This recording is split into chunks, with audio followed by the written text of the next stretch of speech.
Hello students, জ্ঞানজ্যোতি coaching সেন্টারের পক্ষ থেকে তোমাদের সকলকে জানাই আরও একবার স্বাগত। তো স্টুডেন্টস, আজকের ক্লাসে আমরা যে বিষয় নিয়ে আলোচনা করব তা হলো সুলতানি যুগের স্থাপত্য ও শিল্পকলা পার্ট 3 নিয়ে। ঠিক আছে, তো এর আগের ক্লাসে আমরা পার্ট 1 ও পার্ট 2 নিয়ে আলোচনা করেছি। আজকের ক্লাসে আমরা পার্ট 3 নিয়ে আলোচনা করব। তো আলোচনা শুরু করার পূর্বে তোমাদের বলাই কি, তোমরা যারা যারা GBU অর্থাৎ গৌড়বঙ্গ ইউনিভার্সিটির অন্তর্গত 4th সেমিস্টারে রয়েছে, তোমাদের যাদের যাদের মেজর হিস্ট্রি রয়েছে তাদের পেপার 5-এর একটি গুরুত্বপূর্ণ টপিক নিয়ে আজকের ক্লাসে আমরা আলোচনা করব। তো আলোচনা শুরু করার পূর্বে তোমরা একটা ছোট্ট ইনফরমেশন দিয়ে রাখি যে তোমরা যারা যারা ভাবছো তোমরা এই সেমিস্টারে আমাদের সাথে অনলাইনে যুক্ত হবে, তোমরা স্ক্রিনে দুটো নাম্বার দেখতে পাচ্ছ। এই দুটো নাম্বার হলো আমাদের জ্ঞানজ্যোতি কোচিং সেন্টারের অফিসিয়াল হেল্পলাইন নাম্বার। তো তোমরা এই দুটো নাম্বারের মধ্যে যে কোনো একটিতে যোগাযোগ করে আমাদের সাথে যুক্ত হতে পারো। এছাড়া তোমাদেরকে একটু কোর্স ডিটেলসটাও বলে রাখি যে তোমাদের যাদের যাদের মেজর কোর্স রয়েছে তোমাদের জন্য যে কোর্স ফিটা রাখা হয়েছিল সেটা রাখা হয়েছিল 1199 টাকা। এছাড়া তোমাদের যাদের যাদের মাইনর কোর্স রয়েছে তোমাদের জন্য যে কোর্স ফিটা রাখা হয়েছিল সেটা রাখা হয়েছিল 699 টাকা।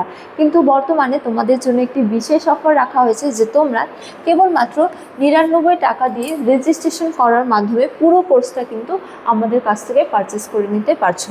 এজন্য তোমাদের আর কোনো ধরনের কোনো পে করতে হবে না। তো স্টুডেন্টস, এই ছিল ইনফরমেশন। এবারে আমরা আজকে আলোচনা শুরু করব।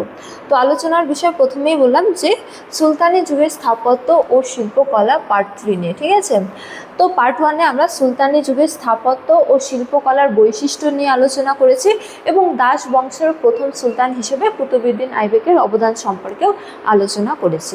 তারপরে পার্ট 2-তে আমরা আলোচনা করেছিলাম যে দাস বংশের অন্যতম সুলতান ইলতুৎমিশ এবং তার পরবর্তীকালে খলজি বংশ এবং তুগলক বংশের সুলতানদের অবদান সম্পর্কে। আজকে আমরা সৈয়দ ও লোদি বংশের সুলতানদের অবদান সম্পর্কে আলোচনা করব। তো দেখো, প্রথমতম বলা যায় যে এই যে সুলতানি যুগের স্থাপত্য ও শিল্পকলা, এই স্থাপত্য ও শিল্পকলার কিন্তু চরম বিকাশ লাভ করেছিল। ঠিক আছে, বা বলা যায় যে সুলতানি যুগে ভারতবর্ষের স্থাপত্য ও শিল্পকলা কিন্তু উন্নতি লাভ করেছিল। কিন্তু এই সৈয়দ ও লোদি বংশ থেকে এই যে স্থাপত্য ও শিল্পকলা, সেই স্থাপত্য ও শিল্পকলার কী হয়, অবনতির পর্যায় শুরু হয়। ঠিক আছে, এই সময়কাল থেকে সুলতানি যুগের স্থাপত্য ও শিল্পকলার অবনতির পর্যায় শুরু হয়ে যায়। ঠিক আছে, তো এই যুগে বা বলা যায় যে সৈয়দ ও লোদিদের সময়কালে তেমন উন্নতি পরিলক্ষিত হয় না বা তেমন বিকাশ ঘটেনি। তো দেখো, তাদের অবদান সম্পর্কে বলা হয়েছে যে সৈয়দ ও লোদি আমলে মূলত সুলতান ও অভিজাতদের প্রচুর সমাধি নির্মিত হওয়ায় একে সমাধি নির্মাণের যুগও বলা হয়।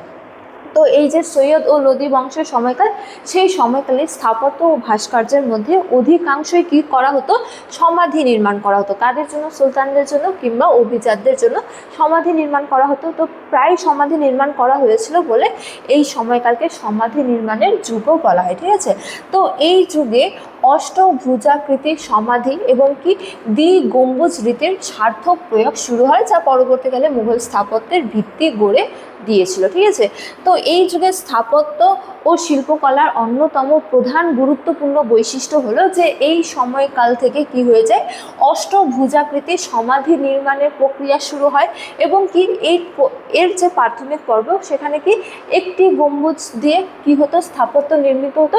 কিন্তু এই সময়কাল থেকে কি হয়, দ্বিগম্বুজ যুক্ত স্থাপত্য নির্মাণের হচ্ছে যে প্রক্রিয়া শুরু হয়। ঠিক আছে, তো এটি হলো এই অষ্টভুজাকৃতির সমাধি এবং দ্বিগম্বুজ বিশিষ্ট স্থাপত্য নির্মাণ এই যুগের স্থাপত্য ও শিল্পকলার অন্যতম গুরুত্বপূর্ণ নিদর্শন। ঠিক আছে, তো এরপরে বলা হয়েছে যে দিল্লির লোদি গার্ডেন, ঠিক আছে, এছাড়া কি সিকান্দার লোদির সমাধি এবং কি অত্যন্ত কারুকার্যময় মঠ কি মসজিদ এই আমলের হচ্ছে যে শ্রেষ্ঠ নিদর্শন। তো এই আমলের স্থাপত্য ভাস্কর্যের শ্রেষ্ঠ নিদর্শন কি কি?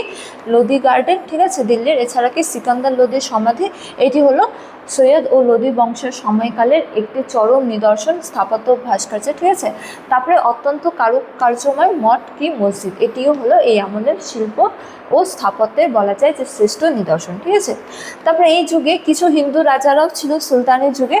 তো সেই সমস্ত রাজারাও কিন্তু দিল্লির সুলতানি যুগে স্থাপত্য ও ভাস্কর্যে অভূতপূর্ণ অবদান রেখেছিল। ঠিক আছে, তো এবারে আমরা তাদের অবদান সম্পর্কে আলোচনা করব।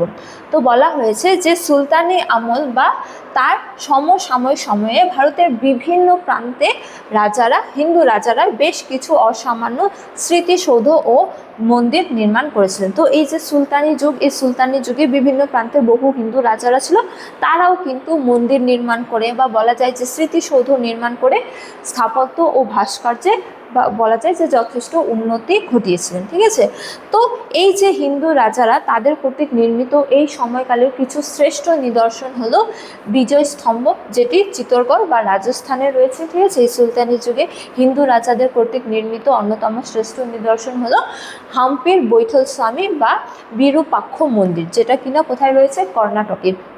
তো তোমরা এখানে যে ছবিটি দেখতে পাচ্ছ, এটি হলো হাম্পির বৈঠল স্বামী মন্দির। ঠিক আছে, তো সুলতানি যুগের হিন্দু রাজা এই মন্দিরটি নির্মাণ করেছিলেন কোথায়? কর্ণাটকে। তারপরে রয়েছে কোণার্কের সূর্য মন্দির, যেটা রয়েছে কোথায়? ওড়িশাতে। এছাড়া হলো কুম্ভলগড় দুর্গ, যেটি কোথায় রয়েছে? রাজস্থানে। তো বলা যায় যে সুলতানি যুগে ভারতের বিভিন্ন প্রান্তে বহু হিন্দু রাজারা ছিল, যারা সুলতানি যুগের স্থাপত্য ও ভাস্কর্যে কিন্তু অভূতপূর্ণ অবদান রেখেছিল। তো স্টুডেন্টস, এই ছিল আজকের আলোচনার বিষয়। আজকের আলোচনার ক্লাস এতটাই। তোমাদের ভিডিওটি ভালো লেগে থাকলে অবশ্যই ভিডিওটি লাইক করে বন্ধুদের সঙ্গে শেয়ার করো। তো আজকের আলোচনার ক্লাস এতটাই। তোমাদের সাথে দেখা হবে পরবর্তী ক্লাসে। ভিডিওটি শুরু থেকে শেষ পর্যন্ত দেখার জন্য থ্যাংক ইউ।